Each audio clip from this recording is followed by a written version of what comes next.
I had a guy make an excuse and leave me after 5 minutes of a date with him because he thought I was trying to him, or at least poison him. This story is so bad, but I'm so excited to tell you guys. For context, I matched with this man on Tinder. He seems nice enough. He's kind of like the nerdy type. He was cute, not exactly my type, but his bio was funny and that was enough for me. Anyway, from there, we follow each other on Instagram. We're chatting on there. I see we have a mutual friend. It's one of my best friends from college, and it's a girl that he went to high school with. So I reach out to her. I'm like, is this guy chill? Is he normal? I think I'm gonna go on a date with him later today. She tells me, yeah, we weren't really close friends or anything, but he's nice enough. I'm like, perfect, sounds good. I tell him that she said he's a good guy and that I'm down to hang with him. And on top of this, jokingly, I had said to him, wait, connect with me on LinkedIn so I know you're real. Like, just joking around. That was my go-to pickup line back in the Tinder days, okay? It's like one of the worst pickup lines. Connect with me on LinkedIn. Maybe I'm judging too hard because maybe it worked for her, but I feel like if anybody said that to me, connect with me on LinkedIn, I'd be like, what? So homeboy and I are connected on Instagram, LinkedIn, and that I get his number for when he's on his way over to my place. So we decide we're gonna have an ice cream and movie night at my apartment. So he FaceTimes me from the grocery store buying ice cream and asks what flavor I want. I tell him what I want, and then he picks out mine and his. He gets them both, and then he's on his way over to my place. I go downstairs, I meet him in his car, and I let him into the parking garage, and we then go back up to my apartment. We get upstairs, we're chatting. I wouldn't say we're exactly hitting it off, but the conversation is okay. For a first date, you'd want to go somewhere public with like a bit of atmosphere, you know, other couples talking around you, a bit more lively, because I feel like as a first date, it's quite awkward, quite intense, like meeting at one of your places. I don't know, I'd feel like a lot more pressure doing that than just going out for some drinks. And at this point, he had given me the ice cream he had gotten for me, but he didn't bring the ice cream that he was getting for himself up. So anyway, he says to me, he's like, oh my God, I need to run down to my car to get my ice cream. I forgot and I left it in the car.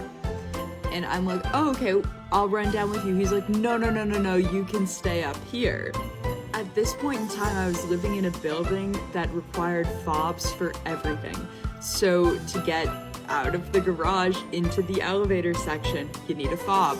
To tap your number on the elevator, you need a fob again.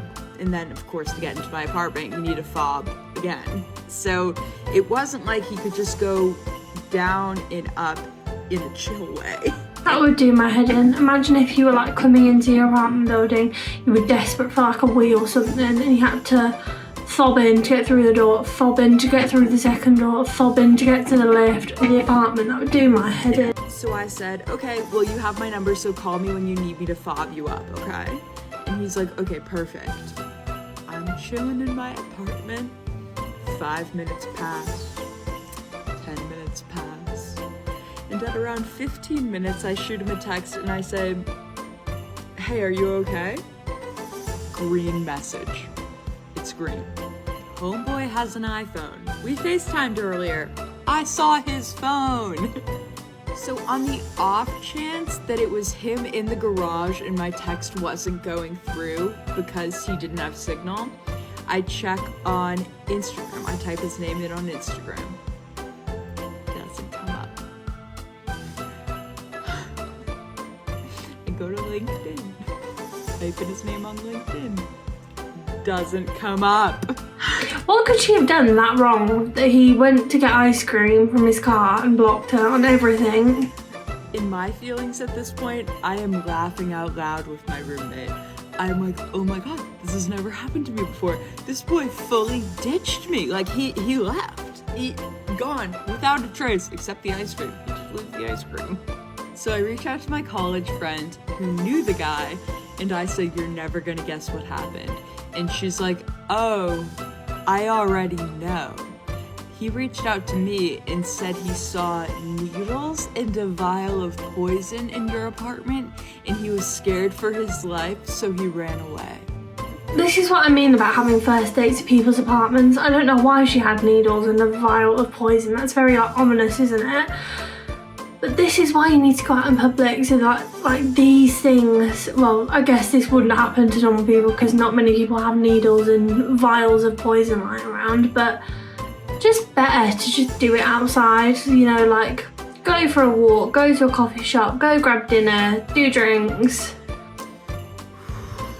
That vial of poison? That was insulin.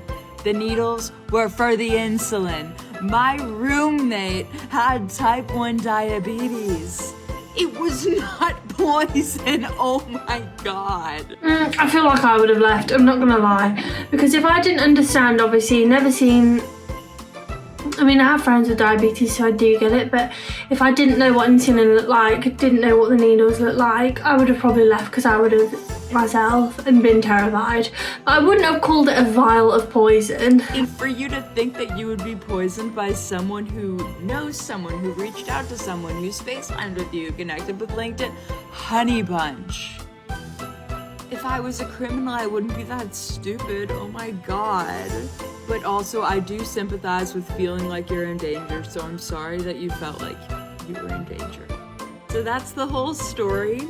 I've been living with my girlfriend for a year now. We've been together 2 years, and things are good.